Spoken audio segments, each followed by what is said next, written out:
Dia tiba-tiba masuk gitu ke dalam mimpi, ya kayak biasa orang bersetubuh gitu. Cuman pas setelah azan subuh itu kan, saya ngerasain emang rasanya sedih sama kayak sesak nafas gitu. Selama ditidurin itu benar-benar di kosan aku. Selama 3 hari berturut-turut itu setiap mau azan maghrib, azan subuh, waktunya itu dia pernah nampakin diri, cuman mukanya tetap datar. Contohnya ada sih di tangan kak, saya tangan.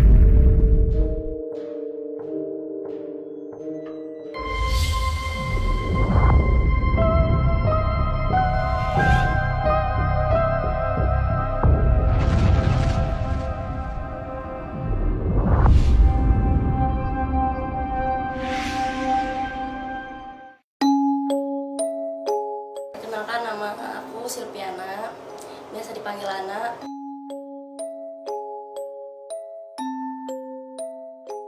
Hari-harian aku biasanya kerja jadi barista di Jambi.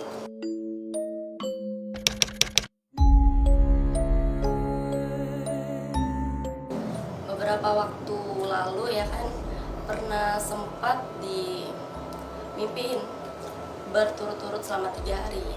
Tapi mimpinya itu bersetubuh sama barang halus.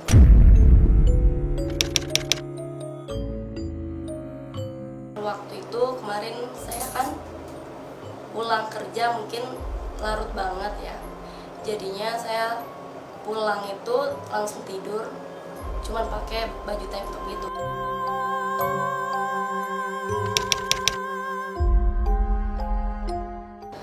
Saya kan ngekos. Emang sebelumnya itu ada sedikit yang ganggu gitu ya.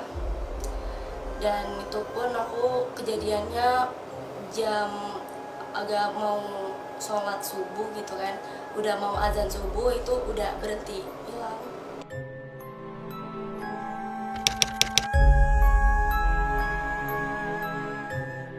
Di dalam mimpi cuman aku ngeliat sosoknya itu, tapi mukanya datar, cuman tahu badannya besar gede gitu.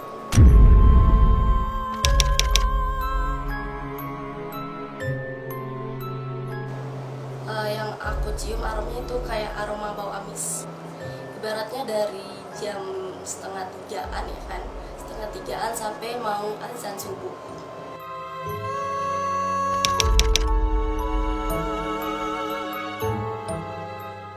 Dia tiba-tiba masuk gitu ke dalam mimpi, ya kayak biasa orang bersetubuh gitu. Cuman pas setelah azan subuh itu kan, saya ngerasain emang rasanya sedih sama kayak sesak nafas gitu, kayak ngerasain sakit sama sedih.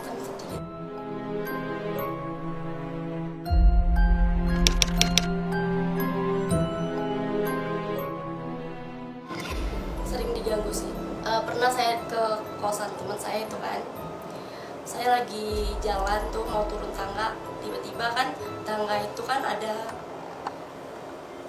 apa ya namanya tuh, tap-tapnya gitu kan. Jadi dari tangga atas itu saya kesandung nyampe tangga ke bawah, jatuh.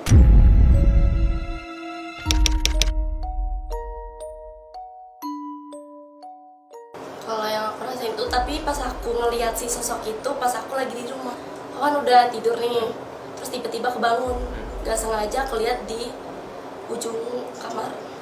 Ibaratnya tuh kayak emang benar-benar terjadi hamil gitu kan. Sampailah berobat, pertamanya memang karena takut ya kan, dikirain emang beneran hamil. tes pack pertama kali hasilnya negatif. Nah semenjak itu baru diajak berobat salah satu paranormal di Jambi. Emang ada sosok gitu, karena aku kayak ada dikasih pemberian dari orang begitu. Karena sebab itu, kalau dari orang sananya bilangnya suka sama aku, cuman emang ada dua orang. Jadi yang satu ada suka sama aku, dan yang satunya lagi tuh emang ada sebelumnya dari pemberian orang itu.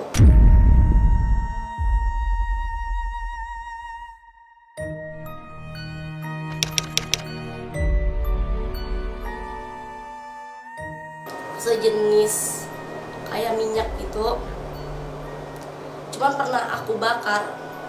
Soalnya tiba-tiba pas aku di rumah itu kan, aku tiba-tiba langsung kesurupan.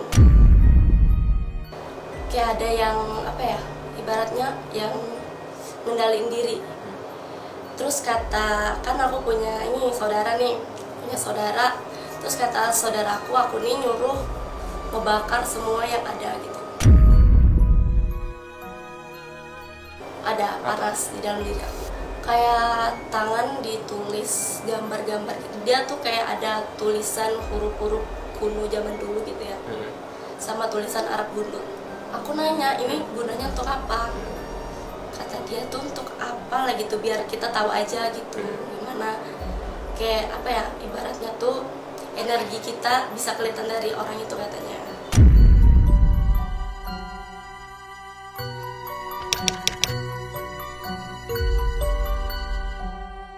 Ngerasain hamil tapi nggak ngerasain ngelahirin. Kayak ibaratnya badan aku semakin kurus, kayak bener-bener yang awalnya badan aku berisi jadi kurus gitu. Kemarin kan aku sempat sakit gara-gara itu 2 bulanan.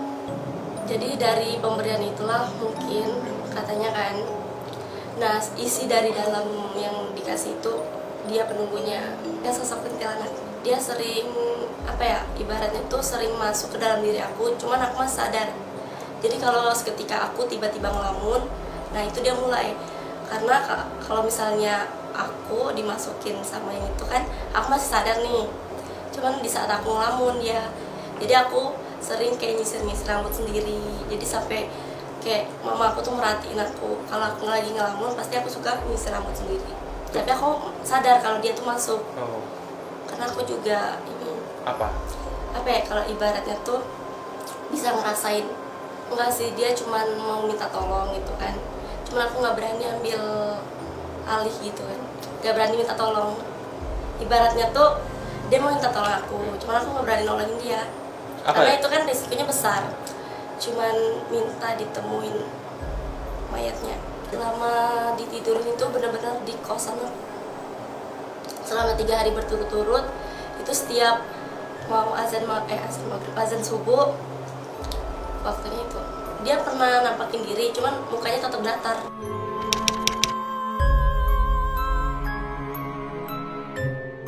Hal baiknya aku ngerasain kayak aku ngerasa hoki aja gitu kan. Setiap aku jual dagangan aku nih, ngerasa kayak cepat larisnya gitu. Aku ngejual, sampingan aku tuh ngejualin ini skincare. Kalau hal buruknya itu kadang emosi aku tuh kayak nggak terkontrol gitu kan. Kayak nggak nyadar aja apa yang aku lakuin sama diri aku sendiri gitu. Contohnya ada sih di tangan, Kak. Bisa tangan.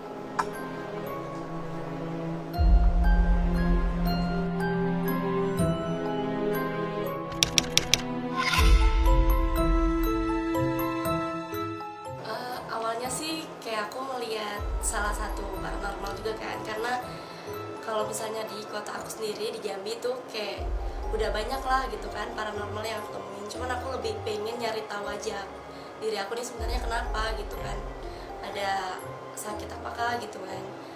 Ke Jakarta lah aku nemuin salah satu paranormal yang ada di sini, sekalian konsultasi.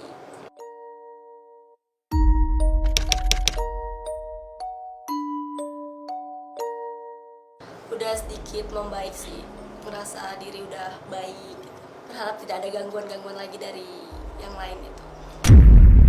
Mungkin penguasa dari tempat tinggal Ana juga yang mungkin ada menaruh rasa suka lah. Bukan sebuah ketidakmungkinan ketika sosok makhluk astral itu bisa meniduri kah, ataupun ya bukan hanya menyentuh lah, tapi meniduri pun bisa. Sebenarnya gini, ada plus dan minusnya. Biasanya kalau orang-orang yang dituduri atau disukai, dicintai oleh makhluk astral itu secara garisan hokinya bagus gitu, terus mungkin dari pamor asihannya juga bagus. Cuman biasanya kalau dari sisi negatifnya, ketika memang mau beranjak ke arah pelaminan kah, atau kisah kasih yang lebih serius ya, biasa agak banyak hambatannya deh. Saya pun melihat sepertinya ada garisan dari mungkin keleluhuran kah, atau mungkin dari tempat tinggal anaknya juga lah gitu, atau mungkin tempat dilahirkannya kah. atau orang tuanya berasal dari manakah, itu semua mempengaruhi lah sebenarnya. Cuman yang kalau saya lihat sepertinya penguasa deh, atau mungkin sosok-sosok yang berkuasa di gunung, di tempat dimana mungkin Ana dilahirkan, ataupun secara orang tuanya atau keleluhurannya dilahirkan lah. Sebenarnya kalau mau dilihat atau diterawang lebih lanjut lagi, mukanya tidak rata. Oke. Gitu. Kalau saya lihat mukanya ganteng kok. Gitu. Jadi mempunyai wibawa yang tinggi. Makanya saya lihat sepertinya sosok penguasa deh. Gitu. Karena dari perawakannya berbeda sekali dari pengakuan Ana ya. Gitu. Tapi saya tidak menyalahkan pengakuan Ana. Gitu. Tapi kalau dilihat secara teropongan lebih jauh lagi, seperti sosok penguasa gitu. Tanda-tandanya ada. Biasanya mungkin dilihat dari mimpi dulu. Gitu. Mungkin mimpinya itu kadang-kadang berulang-ulang kali. Gitu loh. Kita sering memimpikan seseorang yang mungkin kita tidak kenal sosoknya. Tapi beliau itu hadir terus di dalam mimpi kita. Gitu. Atau misalnya mungkin juga Ana juga mungkin dulu pernah mengalami, kayaknya dia pernah gitu berada di tempat ini jauh sebelum dia di hari itu gitu loh, atau di saat itu gitu. Ya mungkin kita kenal ada namanya deja vu atau apa, itu mungkin saling berkaitan semua lah. Sebenarnya memungkinkan saja apabila kita hamil tanda kutip ya, bukan seperti hamil pada orang umumnya lah. Sebenarnya ketika kita meyakini dan memahami bahwa konsep dasar susunan hidup kita ini sebuah energi, semua hal itu bisa mungkin terjadi kok. Saran saya lebih baik diputus, karena memang pada kodratnya kita memang pertama berbeda alamnya, gitu loh. Dari sifat energinya pun berbeda, dan sesuai kodratnya sekalipun manusia ya diharapkan menikah dengan manusia lah.